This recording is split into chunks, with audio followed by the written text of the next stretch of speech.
Estamos aqui para dar voz ao povo, em defesa dos cidadãos, pela dignidade humana. Todos temos deveres, mas também todos temos direitos. Será que existe justiça? Isto é o povo a falar.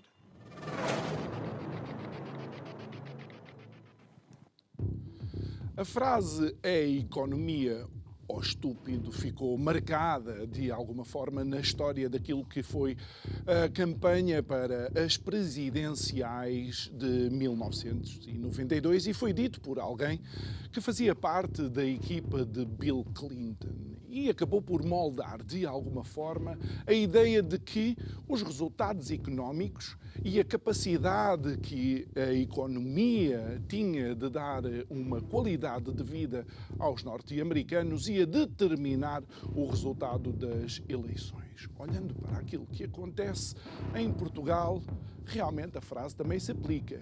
É a economia ou estúpido? Porquê? Porque é realmente a economia que nos faz sofrer. É a economia que, de alguma forma, mata a esperança de um país melhor. É o fraco desempenho económico que faz com que, por exemplo, 30% dos nossos jovens decidam emigrar. Boa noite. Meu nome é João Nuno Pinto e isto é o Povo a Falar. Estou consigo de segunda a sexta-feira, neste mesmo horário, emissão em simultâneo, Curiacos TV e Rádio Vida 97.1. Voltemos à economia. É porque não estamos sozinhos. Já não somos o império que fomos e nem sequer conseguimos manter algum tipo de relação económica, bilateral com aqueles países que fizeram parte desse famoso e glorioso império de outros tempos. Mas fazemos parte de um grupo de países que se chama a União Europeia. Entramos na CEE e, de facto, a CEE foi um pontapé de saída para uma série de transformações estruturais que ajudaram economicamente Portugal. Mas não há nada a fazer. Estamos há 2 décadas perfeitamente estagnados.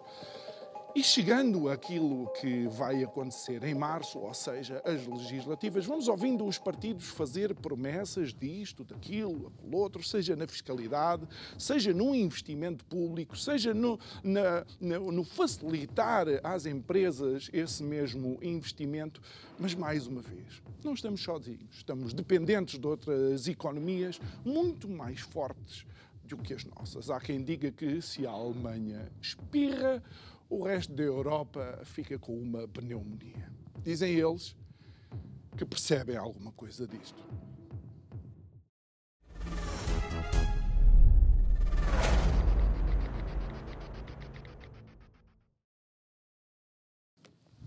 O nosso convidado de hoje é alguém que participa com frequência aqui no programa, alguém que nos tem ajudado a entender um pouco os movimentos da economia, a importância que a economia também tem num país, mas convém mencionar também que, chegando a esta fase quase surpreendente das eleições legislativas que vamos ter em março deste ano, este nosso convidado, Pedro Brinca, olá Pedro, olá.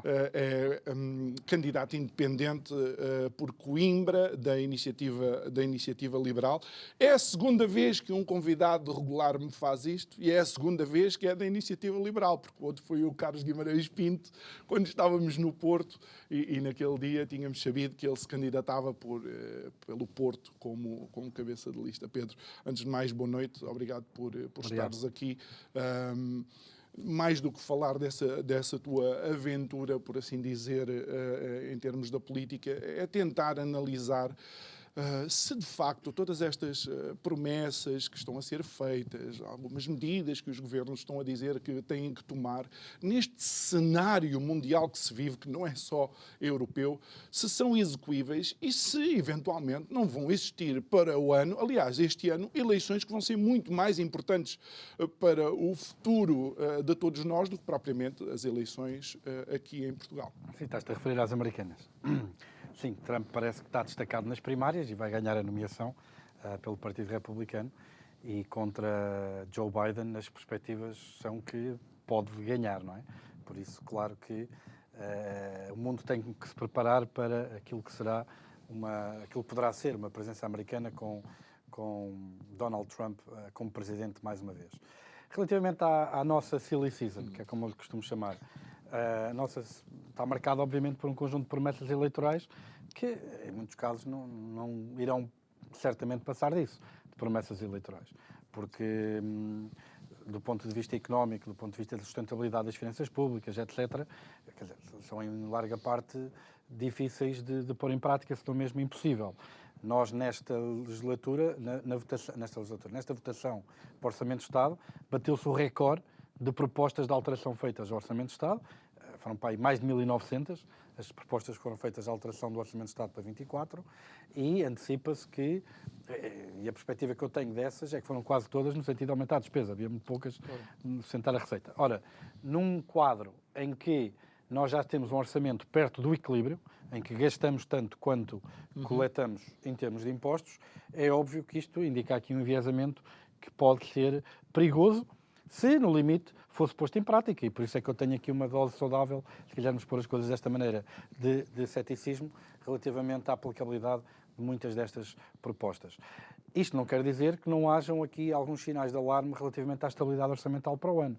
E ela existe, seguramente. E existe porquê? Primeiro, porque o cenário macroeconómico que subjaz à proposta de Orçamento de Estado para 24, que agora é o orçamento que foi aprovado, tinha um quadro macroeconómico muito mais positivo do que se calhar nós hoje estamos à espera.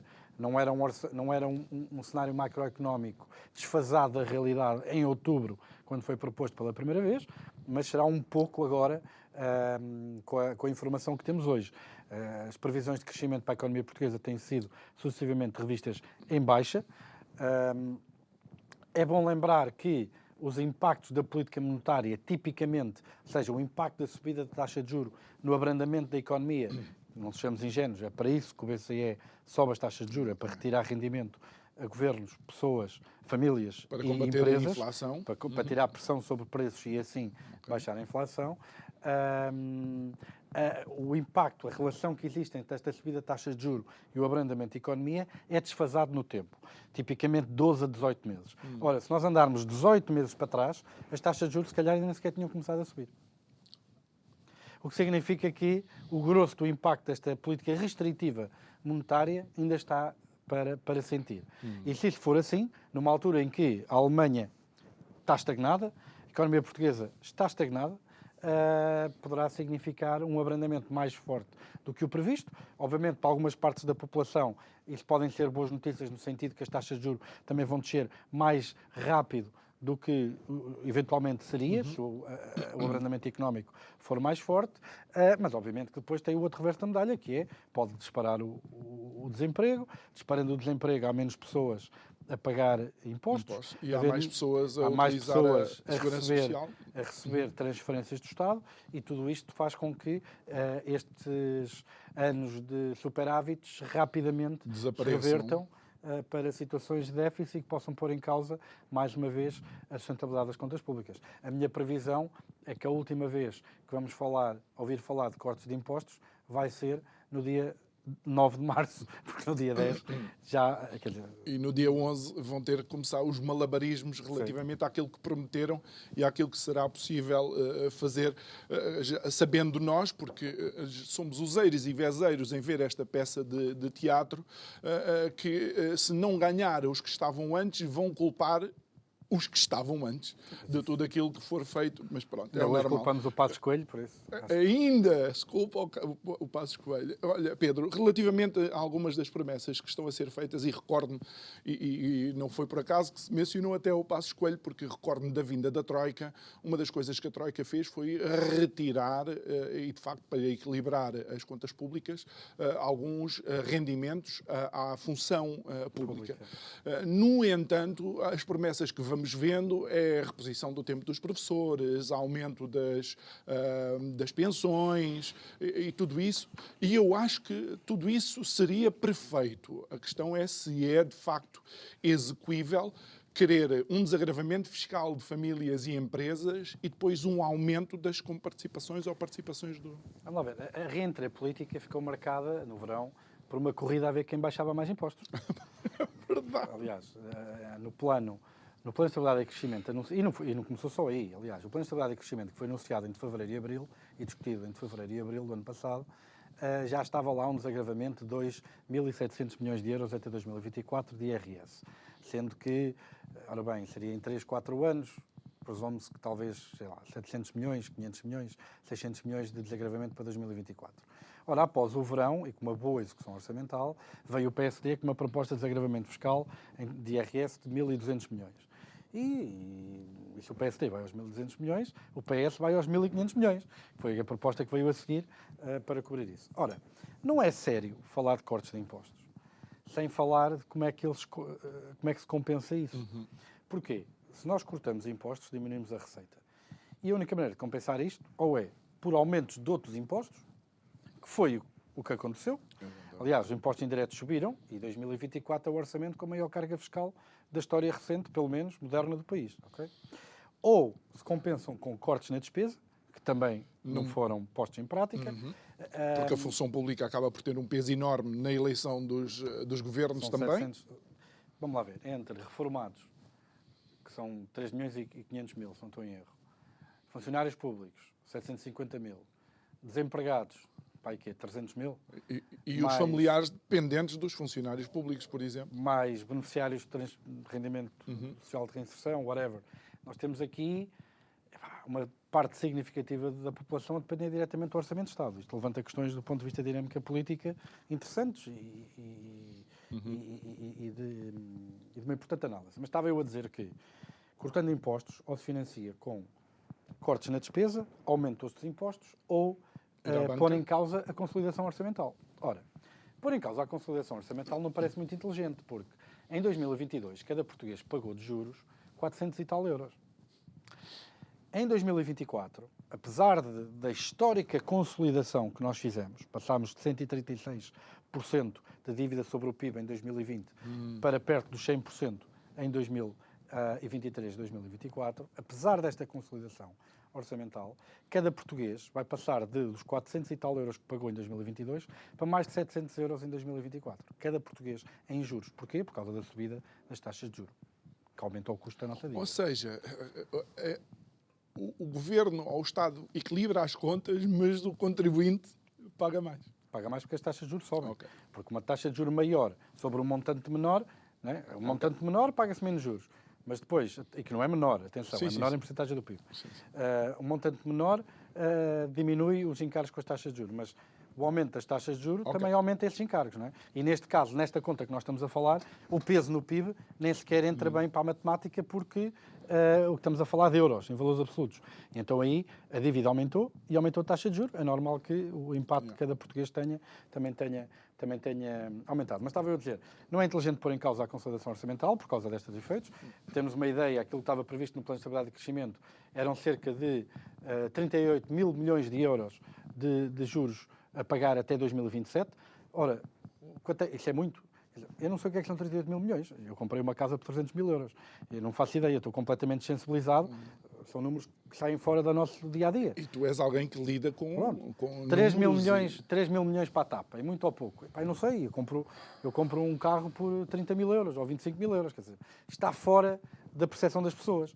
Mas se eu vos disser que 38 mil milhões dava para pagar para aí 60 aeroportos de Montijo, ou 4 ou 5 aeroportos de Alcochete, ou dava para pagar metade do orçamento para a saúde até 2027 todos os anos, não é? Quer dizer, começamos a perceber as prioridades e o que é que está aqui em causa, não é? Pronto, por isso meter em causa a consolidação orçamental e as contas certas não me parece também uma via muito inteligente. Isto numa altura em que, felizmente, a estabilidade orçamental já é um bem político. Durante muitos anos não foi. Ouvimos Pedro Nuno Santos a dizer não pagamos, as pernas dos banqueiros alemães até tremem. Mas hoje em dia a estabilidade orçamental e as contas certas já são um bem político, ainda bem que assim o é, por isso também não parece que se passe por aí. Sobra a despesa do Estado, e a despesa do Estado tem dois grandes componentes. tem o componente das transferências, que são cerca de 40 e tal mil milhões de euros, quase 40% do orçamento, tem a ver com a redistribuição e tem a ver com a despesa corrente do Estado. Não é? Pronto. E, naquilo que diz respeito à parte das transferências, é complicado, porque nós estamos a falar de um país em que, se não fossem as transferências do Estado, em vez de termos uma taxa de 18% de risco de pobreza, tínhamos uma taxa de 42%. O que é que sobra? Sobra a despesa corrente do Estado. E o que é que importa fazer aqui? E por isso é que eu acho que a resposta a isto tem que ser a reforma do Estado. É precisamente tornar o Estado mais eficiente. Ter uma visão um pouco agnóstica relativamente ao funcionamento do Estado, até por necessidade, porque eu acho que nem o próprio Estado sabe muito bem como é que funciona o Estado. Okay? Em termos de processos, em termos de redundâncias. Quer dizer, eu dou um exemplo. Nós temos um sistema de cadastro do território e das propriedades imobiliárias nas finanças, para efeitos tributários, e depois temos outra nas conservatórias, para efeito de gestão de propriedade. Quer dizer, temos técnicos públicos, de função pública, a gerir dois sistemas que podiam perfeitamente estar integrados e consumir metade dos recursos e tornar a vida do contribuinte muito mais fácil, por exemplo. Okay? Eu, por exemplo, estou a fazer uma casa e eu sempre que tenho que alterar alguma coisa nas matrizes, nos artigos, tenho que ir às finanças, depois das finanças tenho que ir à conservatória, depois da conservatória volto para a Câmara. Quer dizer, tudo isto consome tempo a toda a gente. Não é? E tempo é dinheiro. Pronto. Ou seja, há um conjunto de ineficiências no Estado, também haverá um conjunto de deficiências no Estado, algumas bem identificadas, nas áreas da saúde, nas áreas de algumas áreas de professores, etc. Mas é importante fazer este striptease, se me permitires a palavra, um raio-x profundo ao Estado, para perceber em que medida é que conseguimos aumentar a eficiência do Estado. Vamos lá ver, nós vamos meter 1.000 milhões de euros do PRR em finanças e modernização administrativa. Qual é o retorno? Este silêncio é a resposta, nós não sabemos qual é o retorno. A última vez, só para dizer, a última vez que eu tive que ir fazer a renovação do meu cartão de cidadão, a máquina que lia a impressão digital não estava a funcionar convenientemente. E o senhor disse, eu sei que há umas novas. Já me disseram isto há ano e meio, não sabemos onde é que elas estão. João, eu vivi em Estocolmo, okay? E ia mudar-me para os Estados Unidos. E então precisava de renovar o meu passaporte. Eu fui ao consulado português, à embaixada, na Suécia. Fica numa Strädsvägen, na altura, que é a rua mais cara de Estocolmo. Aliás, nós temos raízes nórdicas nesse aspecto, acho que sabes do que é que eu estou a falar. E cheguei lá para renovar o passaporte e aquilo que me disseram foi: pois, nós podemos renovar o passaporte, o problema é que temos a máquina de fazer passaportes avariada, por isso aquilo que lhe podemos dizer é que vá a Portugal renovar o passaporte. Pronto, eu tive que vir a Portugal renovar o passaporte porque a embaixada na Suécia tinha a máquina de fazer passaportes avariada e não havia dinheiro para arranjar. Ou seja, eu não tenho dúvidas que há partes do Estado em que, obviamente, tem poucos recursos, tem menos recursos que aqueles que precisam para desempenhar a sua função de forma digna e correta. Haverão outras em que há imensas redundâncias. Okay? Importa fazer uma análise profunda à máquina do Estado e perceber o que é possível otimizar. Houve 1.000 milhões de euros de investimento em modernização administrativa e finanças. Era importante perceber até que ponto é que a digitalização, a diminuição das burocracias, o fim da redundância dos processos, até que ponto é que tudo isso pode trazer economias de escala e aumentar a qualidade dos serviços públicos usando menos recursos. Até pela minha prática profissional, creio que é possível isso acontecer. Não é? Por isso parece-me que tem que ir um pouco por aqui a resposta à pergunta onde é que vamos buscar espaço orçamental para podermos criar um ambiente económico mais competitivo, mais atraente para quem quer criar valor, para quem quer criar emprego, porque só através da subida na capacidade de criação de valor e tornando a economia e o país mais atraente para quem o quer fazer, é que nós conseguimos sustentar a convergência social, ou seja, aproximar dos níveis de vida dos portugueses com os níveis de vida dos países mais desenvolvidos. Mas isso, como é óbvio, muitas pessoas pensam que se os privados investirem muito em Portugal, a nossa economia melhora. Mas os privados têm que fazer escolhas e essas escolhas passam por a análise, por exemplo, do quadro fiscal, dos benefícios e por outra coisa que nós muitas vezes nos esquecemos aqui, e eu queria colocar aqui em cima da mesa, que é a relação de Estado enquanto fornecedor de bens e serviços e o contribuinte enquanto cliente, por assim dizer. Em qualquer outro sítio, nós temos uma relação que, se as coisas não estiverem bem, meu amigo, nós reclamamos, não pagamos, não sei quê, não sei quantos. Já os impostos são cobrados coercivamente, mas os serviços que o Estado depois presta estão um pouco aquém daquilo que seria... Tens situações surreais, como, por exemplo, o Estado não pagar a horas, mas vai cobrar impostos sobre a receita que as empresas não tiveram porque o Estado não pagou a horas. São coisas escabrosas. Tenho conhecimento de empresas que não recebem há 2 nem 3 anos do Estado, mas têm que pagar os impostos sobre a receita, não é? Só porque faturaram... Sobre os lucros que foram gerados por aquela receita que ainda não existem porque a receita ainda não foi cobrada. O próprio Estado... Pronto. Temos essas situações surreais. Mas não só, por exemplo, abordaste a questão fiscal.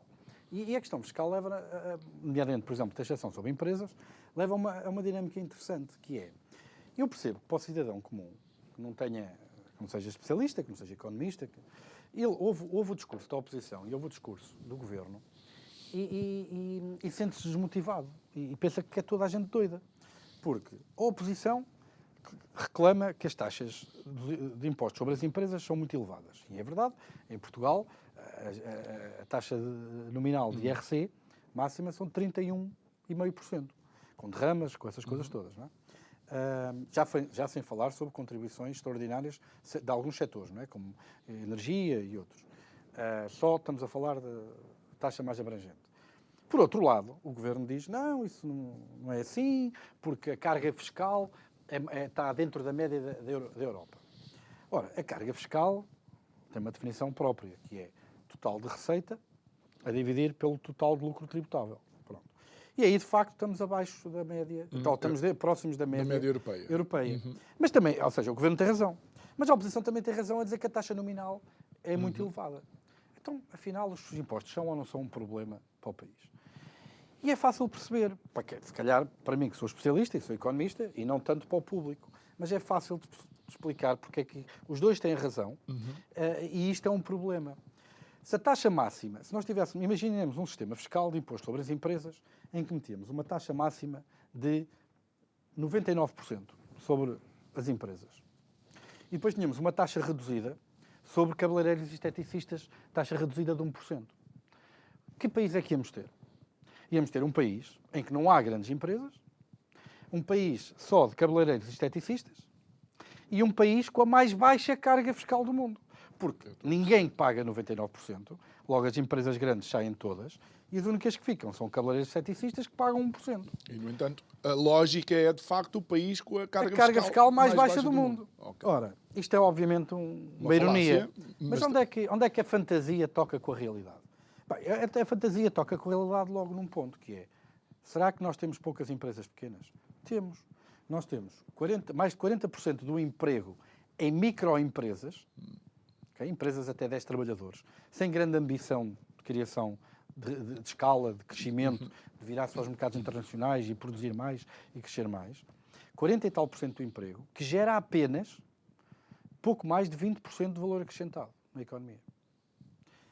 As grandes empresas absorvem apenas 20 e poucos % do emprego total, mas criam mais de 30% do valor acrescentado. E vocês dizem assim, então, mas isto é normal? Não, não é. Se olharmos para o CDE, nós temos muito menos grandes empresas e muito mais microempresas, em termos de emprego. Okay. É um ponto de contacto com esta fantasia que eu estava a descrever antes. Mas há mais. Portugal é o segundo país da União Europeia com a maior porcentagem da população a trabalhar em cabeleireiros esteticistas. Pequenos negócios, sem grande ambição de escala, que necessariamente também vão pagar poucos impostos. E depois ainda há outra questão, é que esta própria formulação do imposto também é um bocado parva. Vamos lá ver. Nós temos poupança e queremos investir, queremos criar um negócio. E o que é que nós olhamos? Olhamos para as rentabilidades. Como é que se medem as rentabilidades? Em percentagem do capital investido. Quando queremos meter dinheiro num certificado de aforro, pensamos, epá, isto dá 2,5% ao ano. 2,5% é bom ou não? 2,5% por cada 100 euros investido. Depende de quanto é que vais investir. Exatamente. Agora, qual é a questão aqui no IRC? É que se eu fizer um investimento de 100 milhões de euros, para uma rentabilidade de 2,5%, não é? Vou ter 2,5 milhões de lucro. 2,5 milhões de lucro já pagam 31% de IRC. Mas se eu tiver um investimento de 100 mil euros, 2,5% de 100 mil euros, com a mesma rentabilidade, 2,5% de 100 mil euros, já não pagam 31% de IRC, pagam muito menos.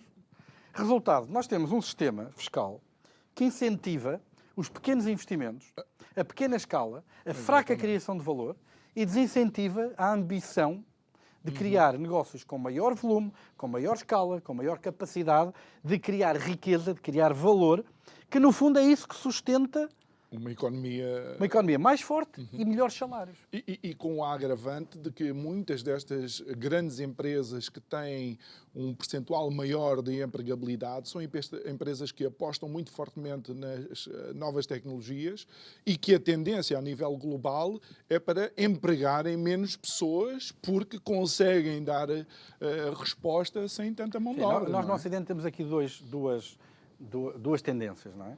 Temos uma tendência que é secular, já vem desde os anos 70, que é da tecnologia substituir trabalho. Automatização, automação, por exemplo, digitalização. Automóvel, não é? Começa agora a entrar em ocupações com uma maior densidade cognitiva, com maior nível de exigência de conhecimento através, por exemplo, da inteligência artificial. Hoje em dia a inteligência artificial, por exemplo, a detectar padrões patológicos numa radiografia, se calhar já é tão bom ou melhor do que um médico, não é? Ou seja, isto não é um exclusivo. Esta disrupção nos mercados de trabalho não é um exclusivo para as profissões menos qualificadas. A inteligência artificial, machine learning, essas coisas todas. Começa a chegar agora ao trabalho mais qualificado. A diferenciação já nem é tanto se é qualificado ou não é qualificado. A diferenciação é se o trabalho é repetitivo ou não é, ou é mais criativo. Realmente, na questão da criatividade, a inteligência artificial aí não consegue ter um impacto tão grande como no trabalho repetitivo, de detecção de padrões, etc. Isto por um lado. Mas, por outro lado, também temos a questão demográfica, em que as pessoas têm cada vez menos filhos, não é?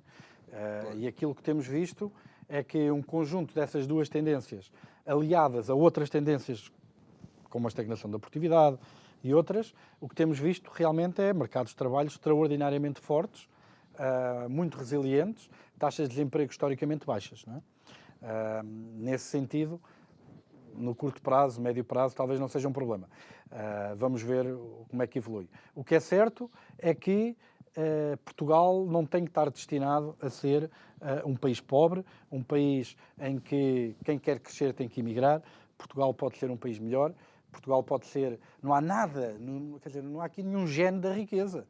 Não há nada, é trabalho. Não há nada que nos obrigue a ser um paradigma de um país subdesenvolvido no contexto europeu. Mas isso obriga a uma coisa que me parece que a maioria dos partidos políticos, ou pelo menos aqueles dois do arco da governação, PS e PSD, têm medo como o diabo tem medo da cruz, que são as chamadas reformas estruturais. Porque as reformas estruturais, tanto quanto nós conseguimos entender, algumas delas vão ter que doer. As pessoas vão entender e têm que perceber que numa primeira fase, para podermos eventualmente criar alguma dinâmica positiva, vamos ter que, é o famoso apertar o cinto, que ninguém gosta, mas se calhar seria necessário em algumas áreas. Se calhar sim. Aliás, eu enquanto economista e enquanto cidadão, há algumas coisas que me preocupam nas dinâmicas atuais. Portugal não está isolado, não é uma ilha, não é? E estando no mercado único, há coisas que nos escapam um pouco ao nosso controle. Nós não podemos dar-nos ao luxo de perder toda a competitividade em termos de força de trabalho, perder competitividade em termos de captação de investimento estrangeiro, porque, quer dizer, ficamos mais pobres. Quer dizer, mesmo que politicamente até tenhamos uma orientação para ter um sistema mais assim ou mais assado, o que é certo é que enquanto estivermos na União Europeia, no mercado único, e dependermos desse bloco para crescer e para sermos mais prósperos, nós não temos uma liberdade a 100%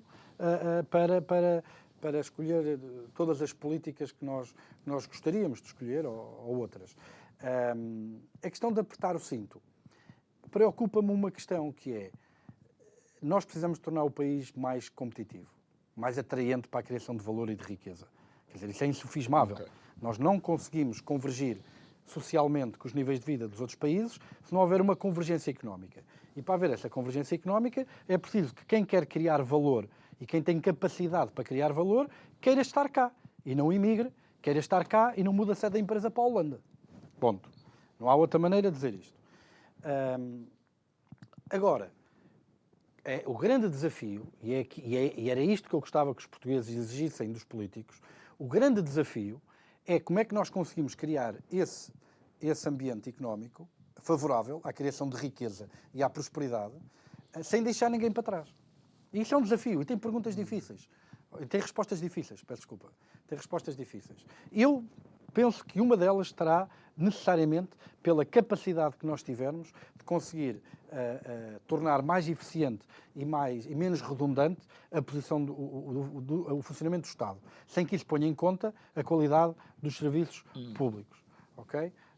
Mas reconheço, obviamente, que existe incerteza relativamente à capacidade que nós temos de o fazer e, do ponto de vista quantitativo, em euros, quanto é que isso significa para poder financiar baixas de impostos, que também são parte, mas longe de ser tudo, aquilo que define a capacidade de atração do país para quem quer criar emprego e para quem quer criar riqueza. Não é? Por isso, há um conjunto de medidas, seguramente, que nós podemos tomar que não custam dinheiro.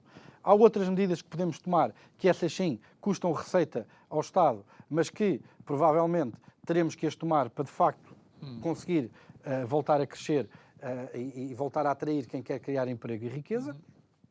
E são medidas que têm que ser tomadas e são estas medidas estruturais que tu falas. Quer dizer, há aqui coisas que são surreais. Eu dou um exemplo de uma medida estrutural que ajuda ao Estado, que ajuda o país a ser a ter um melhor ambiente económico e que tem um impacto quase nulo no orçamento, que é pagar horas. Porquê é que o Estado não paga horas? A despesa está registada. Porquê é que o Estado não paga horas? Portugal é de longe o país da Europa. Okay? Nós não somos só campeões de futebol da Europa, somos campeões também de atrasos nos pagamentos do Estado e o impacto que isto tem na tesouraria e nas operações das empresas, aumentando o seu custo de capital, aumentando a probabilidade de poderem falir, diminuindo a sua resiliência. Quer dizer, tudo isto é um problema. Isto não custa dinheiro. Tudo bem que num cenário de taxas de juros altas, se o Governo não pagar a horas e o Estado demorar 3 anos a pagar, em Bolsa 4% vezes 3, não é? Os juros. Quer dizer, tudo bem, quer dizer, mas isto não é um Estado bem, não é? Olha, Pedro... E tenho mais, podemos estar aqui o dia todo a falar sim, disso. sim, já me dás mais uma, mas há um viés ideológico forte e que nós conseguimos sentir em determinadas medidas que são tomadas. Uma das grandes questões em Portugal sempre foi a produtividade. O absentismo também é algo que é relativamente comum e, no entanto, uma das medidas que vimos o ano passado ou no ano anterior, creio eu, a ser implementada é a pessoa não se está a sentir bem ou dói-lhe a cabeça, telefona para o patrão ou telefona para o médico ou qualquer coisa que eu não consigo perceber, não é? E tem direito a quantos? 3 dias de baixa. Mais uma vez, sem colocar nenhum ónus em cima da pessoa que realmente possa não estar em condições. Não achas que isto é mais uma alavanca para a diminuição da nossa produtividade? Eu acho que isso é uma situação patológica que mostra a falta de capacidade de resposta da máquina do Estado. Aquilo que deveria ser é que essa situação de baixa pudesse ser comprovada pelo sistema de saúde, não é? Não temos essa capacidade e então assumimos isso, porque é a única alternativa, não é? Por outro lado, também podem ser criados incentivos para que o trabalhador não seja lucrativo para ele entrar numa situação dessas, sem obviamente pôr em causa a sua situação. Mas isto, no fundo, é um paradigma e são exemplos de um conjunto de situações em que o Estado tem respostas deficientes, ineficientes, desde comprar barcos sem motor, a comprar comboios que são certificados para uma velocidade que as linhas não têm. Quer dizer, e agora temos a questão do TGV, vamos lá ver o que é que sai para aí, mas ainda bem que mencionaste isto, porque por falar o Estado em comprar, um dos últimos episódios, é recente, é a possibilidade do Estado voltar a nacionalizar o CTT, que por todo o mundo é um setor que está em declínio, por razões óbvias. É por isso que já não há, ou quase já não há, locomotivas a vapor, não é? Embora em Portugal ainda haja algumas. Como é que tu analisas esta situação, por exemplo, de se ventilar a hipótese do Estado poder ir outra vez nacionalizar o... A minha posição relativamente a questões de nacionalização tem a ver com duas questões. Uma, há falhas de mercado ou não?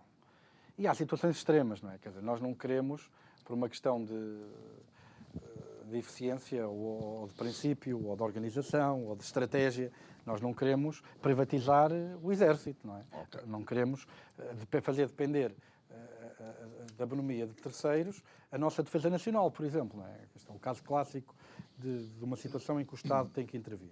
Haverão outras. A justiça também parece uma área em que nós não podemos assegurar. Eu até concebo, e em algumas conversas que tive com pessoas, por exemplo, do setor da construção e até com autarcas, até concebo, por exemplo, no setor da habitação, há já a necessidade do Estado também entrar. Houve aqui um grande debate sobre a questão da habitação, sobre porque é que não há habitação para a classe média e média baixa.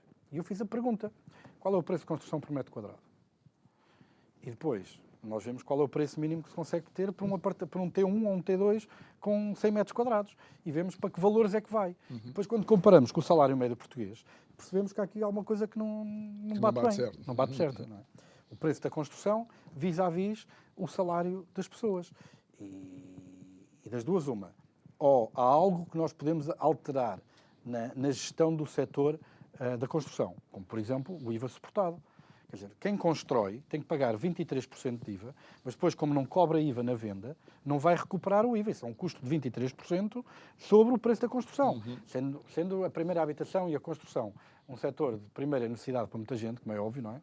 O grosso do mercado são compras para a primeira habitação, não é compras para a segunda nem para a terceira, não é? Parece-me uma situação um pouco feliz.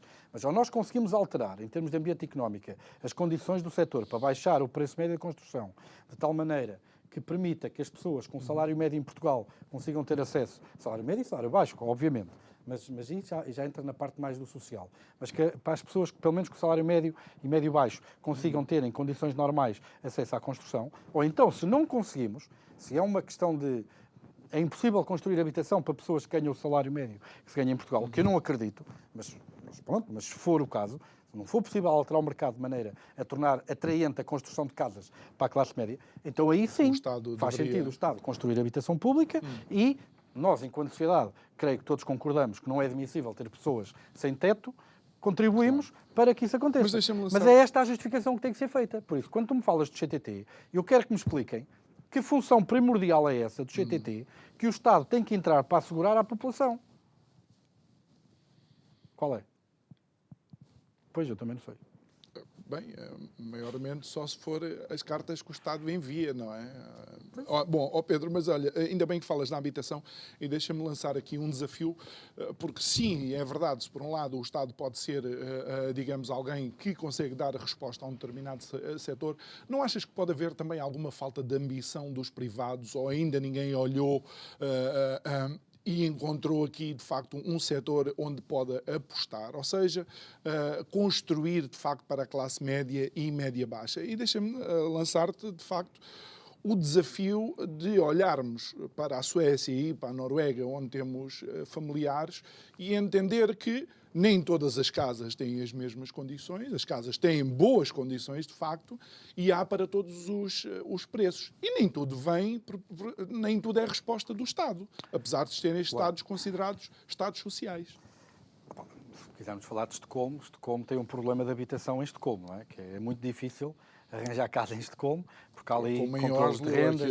Exatamente. Pronto. Há ali todo um conjunto. Isso é o normal, como tu já nos explicaste aqui, de qualquer grande capital mundial, não é? Mas o que é certo é que eu, quando aterro em Lisboa, quando venho de avião e aterro na Portela, a paisagem é um bocadinho diferente de Tóquio ou de São Paulo.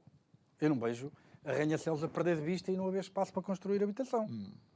Ora, eu acho que há aqui dois problemas na parte da habitação. Um tem a ver com os custos de contexto, impostos e custos de contexto. Quer dizer, surreal. Eu posso mais uma vez, eu estou a fazer uma casa no interior e aquilo que eu passo é indescritível. Eu tive, por exemplo, muito rapidamente, se eu consigo contar este exemplo muito rápido. A casa está a ser feita, a dimensão da matriz predial não coincidia com o levantamento topográfico, que são os dois documentos que eu entreguei na Câmara para a autorização de construção, e a Câmara diz, bem, eu não consigo calcular o índice de construção, tens que ir atualizar isto às finanças e à conservatória. Faz sentido que a Câmara faça este cheque. Porquê? é uma questão técnica. Se nós cobrirmos todo o terreno, impermeabilizarmos com construção todo o terreno, vamos ter problemas com as cheias, porque a chuva não é absorvida pelo terreno. Por isso faz sentido haver este cheque. Agora, o que é que a Câmara manda fazer? Primeiro manda-me ir para as finanças. E depois das finanças tem que ir para a Conservatória. E depois da Conservatória tem que voltar à Câmara. Com que documentos? Com os mesmos documentos que a Câmara tinha. Ou seja, a Câmara, com o documento que lá tinha, que era o levantamento topográfico, que é o mesmo documento que as finanças aceita para alterar a matriz, que é o mesmo documento que a Conservatória aceita para alterar a matriz, podia não ter interrompido o processo e não ter parado um processo de 3 ou 4 meses, simplesmente olhando e aceitando como bom o levantamento topográfico.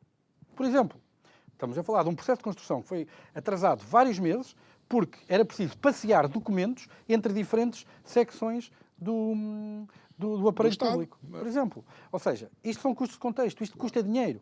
Para quem pede, imagina que nos queremos financiar à banca. A banca não quer saber se o projeto está parado porque a Câmara agora decidiu suspender aquilo 3 meses. Vai-me cobrar os juros sobre o capital que eu precisei para avançar com este empreendimento. E digo-vos, isto foi meses porque foi no interior. Porque se fosse em Lisboa, ou se fosse noutra Câmara mais ocupada, estamos a falar de anos. Isto tudo faz disparar os custos de forma dramática. E depois outra coisa, não é possível, e isto aqui não estou a tomar um juízo de valor sobre se está bem ou se está mal, mas não é possível aumentar sempre o salário mínimo ao ritmo que nós estamos a aumentar e depois, nas obras e na construção, que é um setor que usa predominantemente mão de obra intensiva menos bem remunerada, esperar que os custos também não aumentem.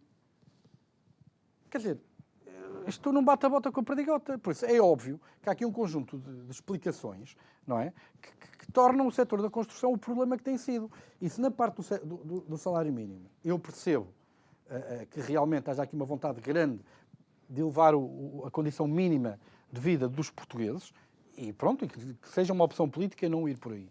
Noutras já não percebo. Eu não percebo porque é que isto não pode ser muito mais simplificado em termos de processo. As decisões serem mais rápidas. Não é? Quer dizer, existe uma esquizofrenia de regulamentos, de instituições. O próprio Estado não sabe quantas casas tem. Pois não. Mas quer forçar os outros a arrendá-las. Mas não sabe sequer quantas tem, se estão ocupadas, quantas estão abandonadas. Quer dizer, é urgente a reforma do Estado. É urgente a reforma do Estado. E que não se confunda a reforma do Estado com cortes no Estado.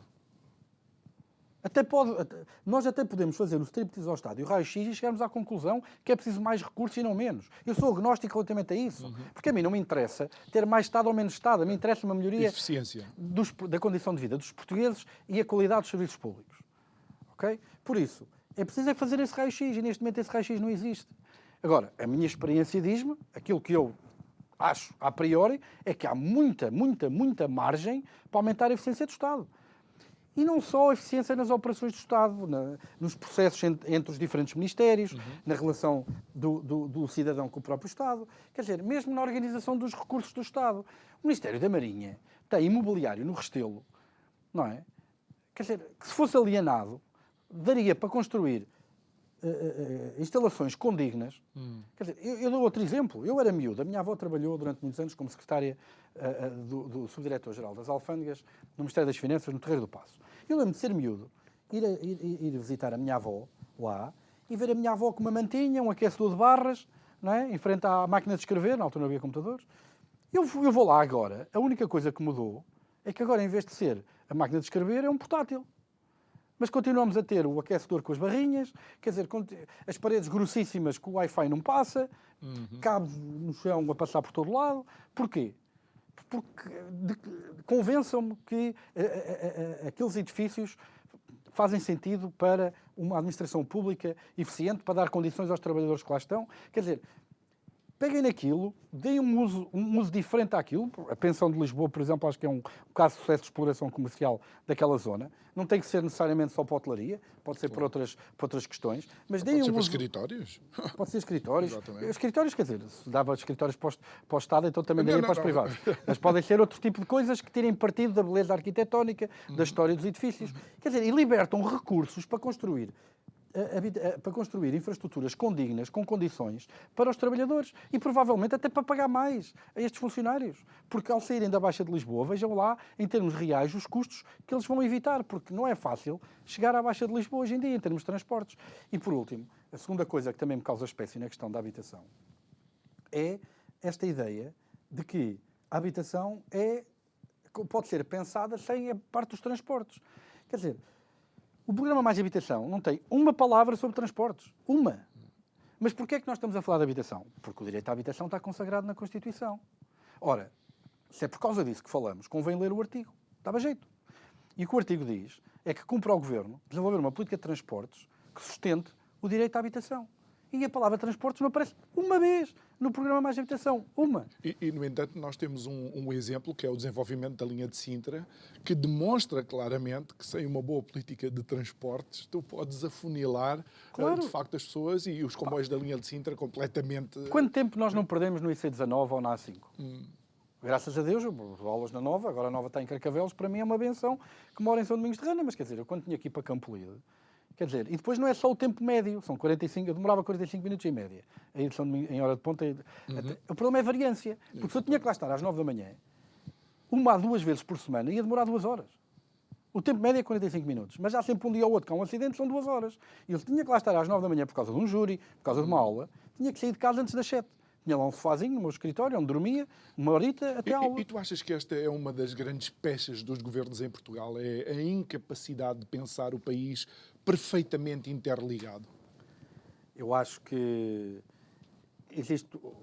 Vamos lá ver, o ciclo político condiciona naturalmente o país a políticas de mais médio prazo, curto prazo, não é? O próprio ciclo de notícias e os mídias também condicionam a isso. Quanto tempo é que nós perdemos a ouvir falar do secretário do Galamba que queria roubar um portátil e quanto tempo é que nós andámos a discutir na televisão opções estratégicas para o país em termos de reformas estruturais? Basta ir por aí.